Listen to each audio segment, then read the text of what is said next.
wild.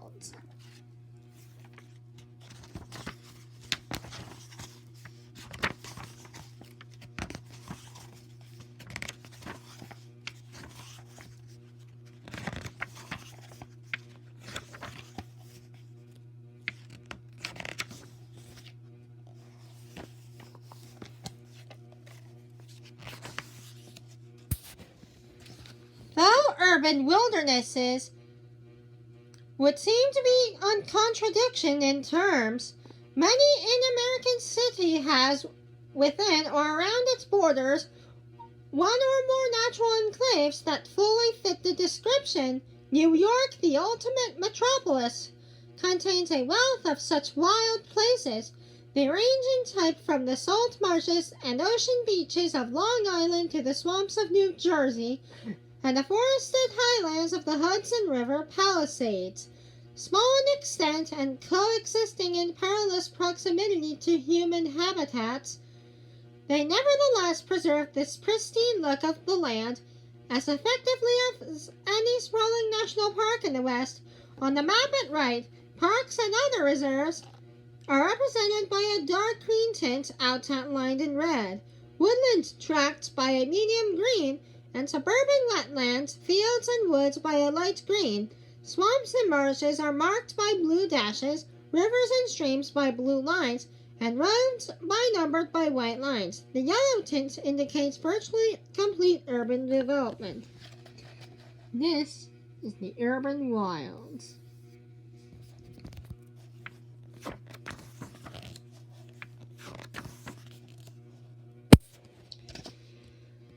The remnants of wilderness in and around American cities are as picturesque and diverse as many of the most remote parts of the continent. Not one of the wild enclaves shown here is more than 16 miles from a busy city. Some are within city limits. Armand Bayou Park, Houston, Texas. Stone Mountain Park, Atlanta, Georgia. Trillium Trail, Pittsburgh, Pennsylvania. Hollis Park, Chicago, Illinois. Indiana Dunes State Park, Gary, Indiana. Bulge Canyon Masley Park, Portland, Maine. Alpine Lake, San Francisco, California. Theodore Roosevelt Island, Washington, D.C.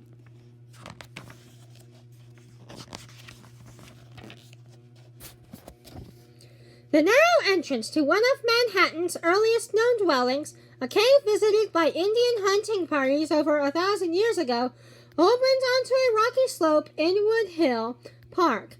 3-foot-high mounds of oyster shells found nearby and layers of ashes inside indicate that the hunters returned to the cave many times. See? This is the cave entrance.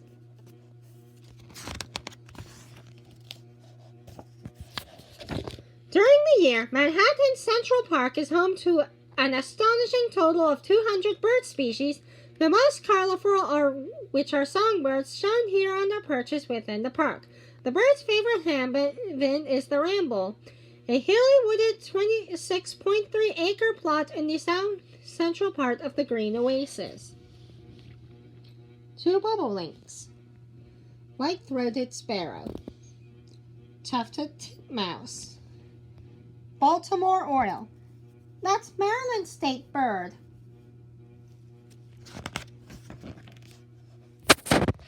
Yellow warbler, Cape May warbler, black-throated blue warbler, red poll, hermit thrush, magnolia warbler, mockingbird, scarlet tanager,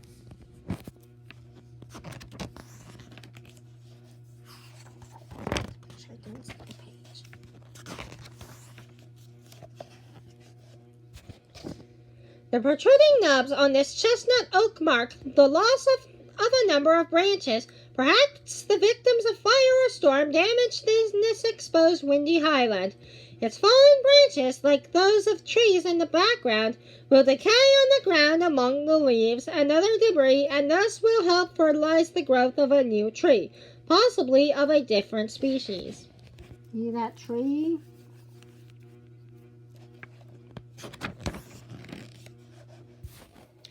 In the rich, well-watered soil at the base of a slope, young sugar maples and oaks flourish in close association.